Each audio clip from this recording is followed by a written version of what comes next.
Iran की इस खतरनाक जंग। ईरान का सबसे बड़ा हथियार मालूम है क्या? नहीं नहीं नहीं, एटमी बम नहीं, बल्कि इस जंग में ईरान का सबसे बड़ा हथियार है the straight of Hormuz. Strait of Hormuz actively shut down by the conflict. As well as escort tankers through the strait if needed. All navigating through the Strait of Hormuz is ये है दुनिया में Iran की location और Iran के बिल्कुल पास समंदर का एक छोटा सा रास्ता। ये दिखने में तो छोटी सी जगह है, लेकिन असल में ये कोई आम रास्ता नहीं है, क्योंकि ये छोटा सा रास्ता दुनिया की इकोनॉमी का सबसे अहम पॉइंट है। इस छोटे से रास्ते के आसपास वो सारे मुमालिक हैं जहां दुनिया में सबसे ज्यादा तेल पैदा होता है। तकरीबन 20% आलमी तेल की सप्लाई इसी रास्ते से गुजरती है। यहाँ वो मुमालिक हैं कुवैत, इराक, बहरीन, कतर, मुत्तहिदा अरब अमीरात, सऊदी अरब। सऊदी अरामको दुनिया की सबसे बड़ी एनर्जी कंपनी है। इसी तेल की वजह से ये सारे मुमालिक दुनिया की सबसे अमीर मुमालिक में शुमार होते हैं।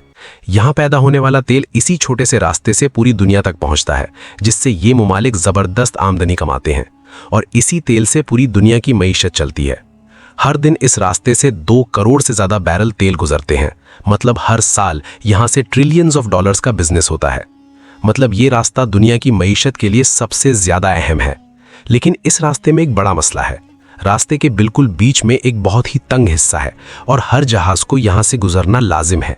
ये छोटा सा रास्ता सिर्फ 40 किलोमीटर तवील है और पिछले 40 साल से इस पर एक ही शख्स का कंट्रोल रहा है, और वो है ईरान का supreme leader ayatollah Ali Khamenei. यही वो रास्ता है जहां से आपकी गाड़ी या मोटरसाइकिल तक पेट्रोल पहुंचता है। इसी रास्ते की वजह से बसें, ट्रेनें और यहां तक कि जहाज भी चलते हैं, और ईरान को ये सब अच्छी तरह मालूम है। इसीलिए जंग शुरू होने से पहले ईरान बार बार अमेरिका को धमकियां दे रहा था। Iran has now issued a new warning to the United States. Ship is allowed to pass the Strait of Hormuz. Iran ने हाल ही में एक नई वार्निंग जारी की कि अगर तुमने हम पर हमला किया तो हम ये रास्ता बंद कर देंगे, जिससे पूरी दुनिया की मईशत को एक बहुत बड़ा धचका लगेगा। लेकिन अमेरिका ईरान की धमकियों से नहीं रुका। अमेरिका और इजराइल ने मिलकर अपनी पूरी ताकत से ईरान पर हमला कर दिया।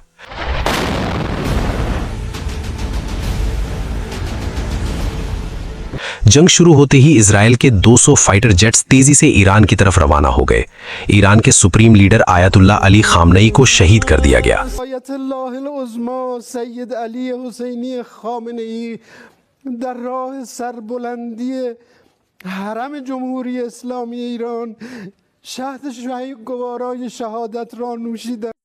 अपने सुप्रीम लीडर को खोने के बाद ईरान ने भी अमेरिका और इजराइल को जवाब देना शुरू कर दिया।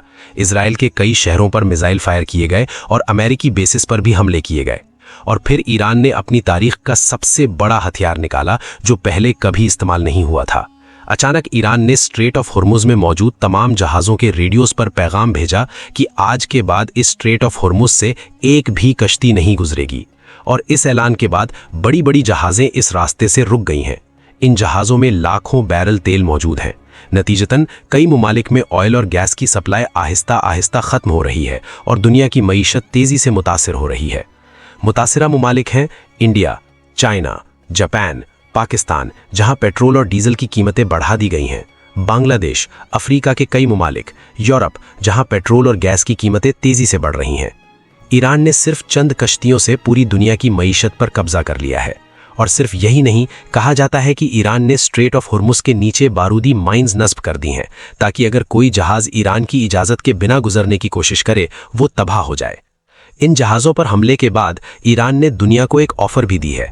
जो भी स्ट्रेट ऑफ होर्मुज से गुजरना चाहता है उसे बस एक काम करना होगा, अपने मुल्क से अमेरिका और इजराइल के एम्बेसडर्स को निकालना होगा। लेकिन ये कोई नई बात नहीं है। 50 साल पहले भी एक मुस्लिम लीडर ने तेल को हथियार की तरह इस्तेमाल किया था और दुनिया की मईशत को हिला कर रख दिया था। वो मुस्लिम लीडर था सऊदी अरब का बादशाह शाह फैसल।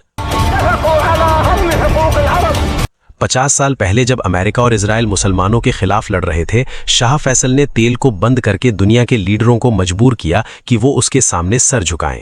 और शाह फैसल के 50 साल बाद आज इसी तरह ईरान के सुप्रीम लीडर ने स्ट्रेट ऑफ होर्मुज बंद करके पूरी दुनिया की मईशत को हिला कर रख दिया है।